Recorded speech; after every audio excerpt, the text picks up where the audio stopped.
Hello, everyone. It's Shalora back here at the Convention Center, and I'm so excited to show you the very best of PAX West. Hi, my name is Mikhail Zarion. I am the technical director at Caldera Interactive and working on the Rabbit Hall. The Rabbit Hall is a cozy farming and tower defense game. So during the daytime, you're planting your crops, but you're also planting towers that help you at night against waves of raccoons. Right. And then at the end of the day, you grab your harvest and you use it to rebuild your hometown, buy upgrades. I've been recently playing Atomic Crops, Oh, yes. so this was giving me like very Atomic Crops vibes. Yes. It's like Plants vs Zombies with like a little bit of like town building and stuff like that. How does it all work? Right, so a lot of what you've mentioned were inspirations. But unlike Atomic Crops, we really want to keep the game cozy. So we want something that's cozy but can still offer you a challenge if you want to. Yeah. So you can add modifiers to kind of tweak the difficulty for your own runs. Okay. But yeah, Atomic Crops is definitely up there for It's a very good game. It's really, And there's like a bit of a roguelike element, right? There's like buffs and stuff that you Yeah. get along the way. yeah, so we really want to put a focus on the player thinking about the different symbiosis that they can create within their garden. We reward them with in-run upgrades. So a little bit like any of the Survivors game, you know, when you get like 3 different choices Right. of boosts. That's one of the roguelite aspects of the game.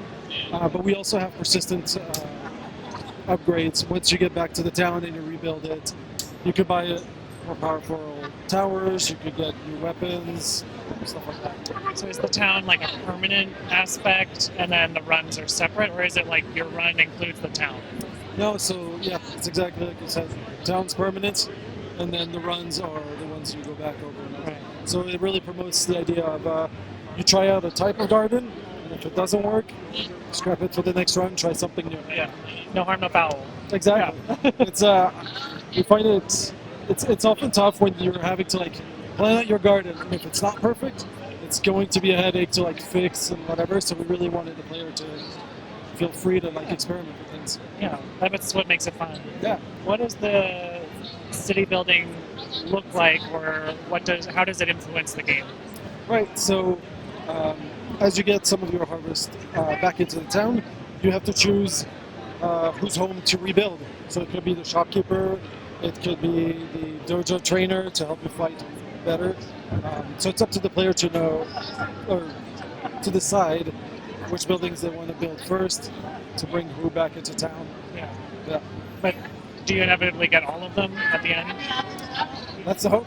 Yeah. Yeah. Things are still in flux, but for now, that's the way we're thinking of it. Yeah. As far as like remodeling the town, that might be a stretch goal towards the end. Yeah. That's the cute part. Yeah.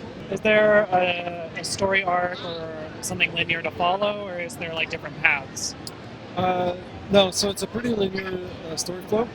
Your hometown's been ravaged by the Trash Panda posse, and so the goal of the game is to rebuild it. We're a pretty small team, and writing is in none of our skills, so we don't even want to attempt a terrible story to like That's totally make fine. you have to like Yeah. play through it. So keeping it simple. I'm glad I'm not the only one that calls them trash pandas.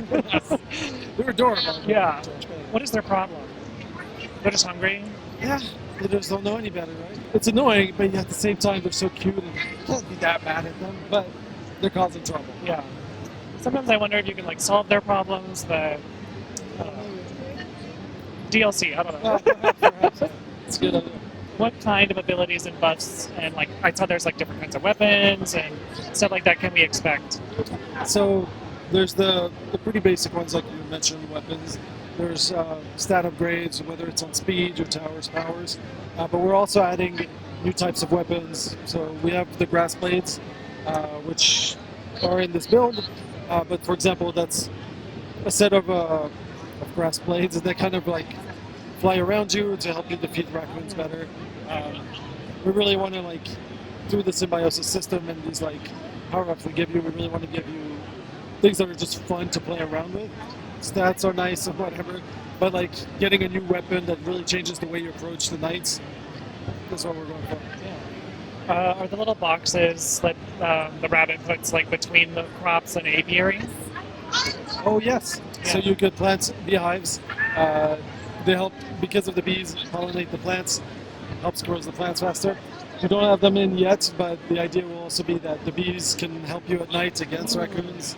Um, yeah, I love so bees, so they're hard gotta working have the girls. bees. Yeah. When do you expect people to be able to play? So the game will be released in summer of 2026 on PC and Switch, and probably Switch too. Um, but until then, we're running monthly playtests in our Discord, where we're gathering feedback for balancing and people's opinions of it. Yeah. Yeah. Do you have any specific accessibility features in mind? Yeah, so we are still in the alpha stages, so we're still getting a lot of the, the actual mechanics and the features in the balancing. But we have some pretty big plans for accessibility down the line. They're not quite in yet. Yeah. But, yeah. They're a little difficult to implement sometimes, and Well, yeah. But we've been thinking about it, so we're making sure, especially as the programmer, leaving the door wide open and easy to add those accessibility options. So it's not like a rush and it feels like it's tacked on at the end. Yeah. We've thought about some of the priority ones we want. It'll be more like integrated, rather than like a band-aid on top. Right. Yeah. Like a lot of games. Well, thank you so much for talking with me, and I'm honestly very excited to play it. That's obviously from the inspirations. Yeah. Thank you.